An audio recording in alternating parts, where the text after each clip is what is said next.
मैं डॉक्टर पवन बासनीवाल आपका स्वागत करता हूं, वेलकम करता हूं। फ्रेंड्स, आज अपन बात करने वाले हैं केटामीन हाइड्रोक्लोराइड। केटामीन हाइड्रोक्लोराइड क्या होता है, केटामीन हाइड्रोक्लोराइड के बारे में कौन से क्वेश्चंस बनते हैं, चाहे मैं बात करूं नर्सिंग की, एमबीबीएस की, डेंटल की, या डी फार्म की, या बी फार्म की, फार्मासिस्ट एग्जाम की, या कोई भी कॉम्पिटेटिव एग्जाम्स हो, उन सभी की बात करने वाला हूं। केटामीन से रिलेटेड कौन कौन से क्वेश्चंस बनते हैं मैं बात करता हूं केटामीन की। केटामीन बेसिकली एक कैटेगरी आती है जिसको हम बोलते हैं नॉन बार्बिचुरेट डिसोसिएटिव एनेस्थेटिक्स। ये इस कैटेगरी का ड्रग है। इस कैटेगरी का ड्रग क्यों कहलाता है या नॉन बार्बिचुरेट डिसोसिएटिव एनेस्थेटिक क्यों कहलाता है, इसको समझना सबसे पहले। बेसिकली ये एनेस्थेसिया प्रोड्यूस करता है, ये एनेस्थेसिया प्रोड्यूस करता है, इसलिए ये एनेस्थेटिक कैटेगरी का है। और नॉन बार्बिचुरेट का मतलब होता है बार्बिचुरिक कैटेगरी का नहीं है, केमिकली बार्बिचुरिक कैटेगरी का नहीं है, इसलिए इसको नॉन बार्बिचुरेट बोलते हैं। अब बात आती है डिसोसिएटिव। वर्ड क्या बोलते हैं, डिसोसिएटिव हम क्यों बोलते हैं इसको समझने के लिए मैं आपको इसका मैकेनिज्म एक्शन समझाता हूं, आपको चीज ऑटोमेटिक समझ में आ जाएगी। तो देखिएगा, बेसिकली कौन सी कैटेगरी का नॉन कॉम्पिटिटिव एंटागोनिस्ट होता है।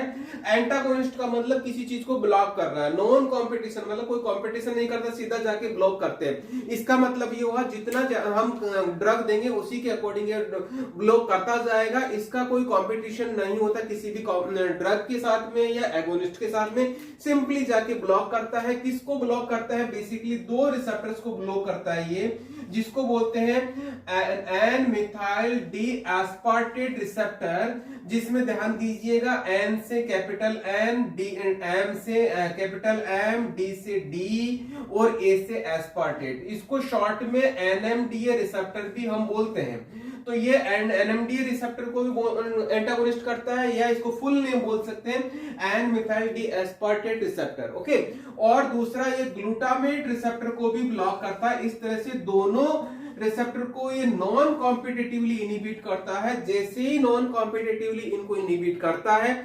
इमीडिएटली क्या कौन सा एक्शन आता है, यहाँ पे समझने की बात ये है कौन सा एक्शन आता है। पहला आता है समझना, एक वर्ड बोल रहा हूं जिसको हम बोलते हैं स्ट्रॉन्ग डिसोसिएटिव एनेस्थेसिया। एनेस्थेसिया समझ में आ गया कि सूनापन हो जाता है, हमारी बॉडी कुछ भी पता नहीं लगता।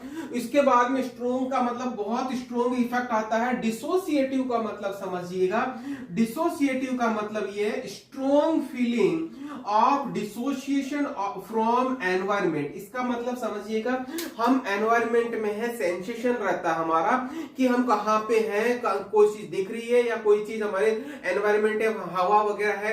अब उससे अलग हो जाना, उसको हम डिसोसिएशन बोलते हैं। आई मीन टू से यहाँ पे कि हमें कोई दर्द हो रहा है तो दर्द फीलिंग नहीं होगा, या कोई काट रहा है कोई फीलिंग नहीं होगा, कुछ भी फीलिंग नहीं होगा उस पर्टिकुलर एनवायरमेंट से। इसका मतलब देखिएगा कौन कौन से इफेक्ट आते हैं, शायद समझ में आ रहा होगा आपको।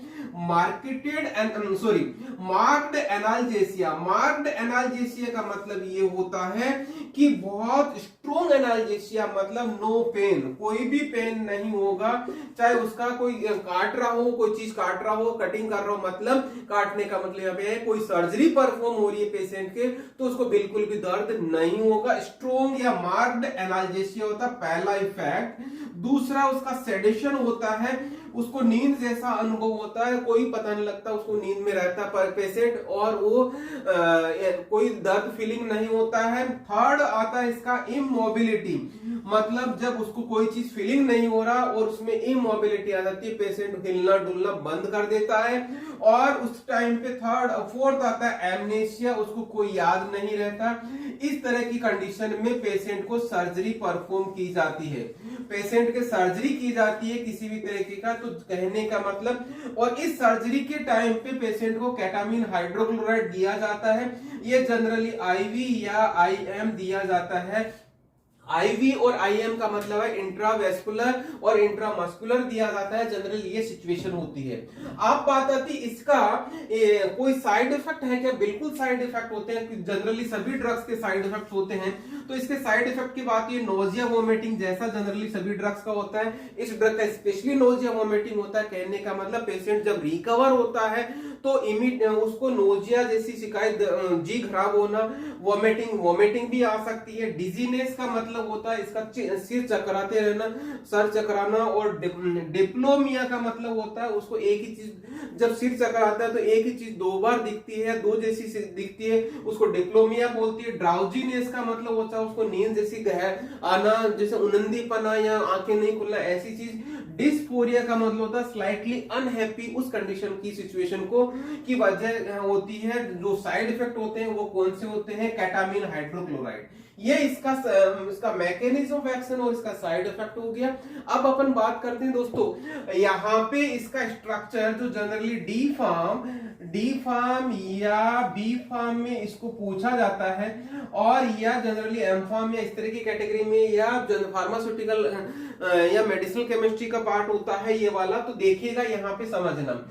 ये बेसिकली स्ट्रक्चर है, ये जनरली ये जो स्ट्रक्चर है ध्यान देना, ये 6 कार्बन की रिंग है, 1 2 3 4 5 और 6। तो 6 कार्बन की रिंग में डबल बॉन्ड नहीं, तो हम इसको बेंजीन नहीं बोलते, इसका नाम होता है साइक्लोहेक्सेन। साइक्लोहेक्सेन बोलते हैं। ओके, साइक्लोहेक्सेन है। मैंने यहां से नंबरिंग इसलिए की कि ये इस ग्रुप को हम कीटोन बोलते हैं, इस ग्रुप को हम कीटोन बोलते हैं। कीटोन का सफिक्स होता है ओन। ओके, और ये कौन सा एमीन है? सेकेंडरी एमीन है। इस ग्रुप को हम क्या बोलते हैं? Methyl amino. क्या बोलेंगे इसको प्रीफिक्स में? Methyl amino. ये इसका नाम हो गया। उसी तरह से ये इसको हम क्या बोलेंगे? फिनाइल बोलेंगे। फिनाइल की कौन सेकंड पोजीशन पे, फर्स्ट और सेकंड पोजीशन पे क्लोरो ग्रुप लगा हुआ है। और ध्यान देना, इस ग्रुप को हम क्या बोलेंगे? साइक्लोहेक्सेन हो गया। साइक्लोहेक्सेन की सेकंड पोजीशन, फर्स्ट पोजीशन पे कीटोन है तो साइक्लोहेक्सेनोन कहलाता है। तो देखिएगा साइक्लोहेक्सेनोन है। साइक्लोहेक्सेनोन का एक सॉल्ट हो गया हाइड्रोक्लोराइड, तो ये हाइड्रोक्लोराइड हो गया। तो मैंने सफिक्स बता दिया, साइक्लोहेक्सेनोन हाइड्रोक्लोराइड, तो ये सफिक्स हो गया। साइक्लोहेक्सेनोन की सेकंड पोजीशन पे एक तो ये फंक्शनल ग्रुप जुड़ा हुआ है, दूसरा फंक्शनल ग्रुप ये जुड़ा हुआ है। तो देखिएगा इसको हमने क्या लिखा? सेकंड पोजीशन पे ब्रैकेट में ले लिया 2 क्लोरोफिनाइल, इसको हमने बोला। सेकंड पोजीशन पे ये लिखा है मिथाइल एमिनो, इसको हमने मिथाइल एमिनो लिखा था। साइक्लोहेक्सेनोन हाइड्रोक्लोराइड, इस तरह से इसका स्ट्रक्चर आईयूपीएसी नाम हो गया। ये क्या कहलाता है? आईयूपीएसी नेम कहलाता है। और ये इसका स्ट्रक्चर हो गया। अब बात करते हैं इसमें कौन सा क्वेश्चन बनता है कॉम्पिटिटिव एग्जाम से, यूनिवर्सिटी एग्जाम से या बोर्ड एग्जाम से रिलेटेड, किस तरह का क्वेश्चन बन सकता है? देखिएगा, पहला क्वेश्चन बनता है कॉम्पिटिटिव एग्जाम के हिसाब से कि केटामीन हाइड्रोक्लोराइड कौन सी कैटेगरी का है। पहला आपसे पूछा जा सकता है डिसोसिएटिव एनेस्थेटिक, तो ये चीज हो सकता है। पूरी डिटेल कंप्लीट स्ट्रक्चर पूछ सकता है। नॉन बार्बिचुरेट डिसोसिएटिव एनेस्थेटिक वो भी बोल सकता है। यदि उसको फार्माकोलॉजिकली कैटेगरी से पूछना चाहता है या मैकेनिज्म कैटेगरी से पूछना चाहता है तो नॉन कॉम्पिटिटिव एंटागोनिस्ट कहलाता है। कौन से रिसेप्टर को ब्लॉक करता है? एनएमडीए और ग्लूटामेट रिसेप्टर को ब्लॉक करता है। और उसका एक्शन क्या क्या होता है? डिसोसिएटिव और ये सारे एक्शन हो गए। फिर उसके बाद में उसका स्ट्रक्चर और उसका आईयूपीएसी नाम पूछा जा सकता है यूनिवर्सिटी या बोर्ड एग्जाम में, तो ये केटामीन हो गया, इसका आईयूपीएसी नाम हो गया। साइड इफेक्ट रेयरली पूछे जाते हैं जनरली। तो इस तरह से कॉम्पिटिटिव एग्जाम में 2 नंबर का सवाल क्या पूछा जा सकता है? डिस्कस या give the structure and IUPAC name of the केटामीन hydrochloride, तो ये स्ट्रक्चर और आईयूपीएसी नेम हो गया।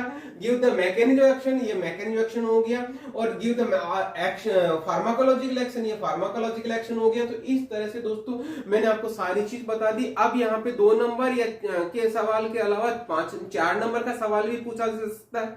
3 नंबर वाला सवाल ही पूछा जाता है। 3 नंबर के सवाल में यदि क्वेश्चन पूछा जाता है right short note on केटामीन hydrochloride, तो जो मैंने आपको बोर्ड पे लिखाया है वो पूरा का पूरा आपको एग्जाम में लिखना है। आप इसका स्क्रीनशॉट ले सकते हैं। स्क्रीनशॉट के को आप एग्जाम में ऐसा कैसा लिखाएंगे, मेरा 100% विश्वास है पूरे नंबर मिलेंगे। तो इस तरह से दोस्तों आपको केटामीन हाइड्रोक्लोराइड के बारे में पूरा का पूरा बता दिया मैंने। अब फिर से कोई नया वीडियो लेके आऊंगा, तब तक अपने दोस्तों को, फ्रेंड सर्कल को इस चैनल के बारे में, इस वीडियो के बारे में जरूर शेयर कीजिएगा। Thank you once again.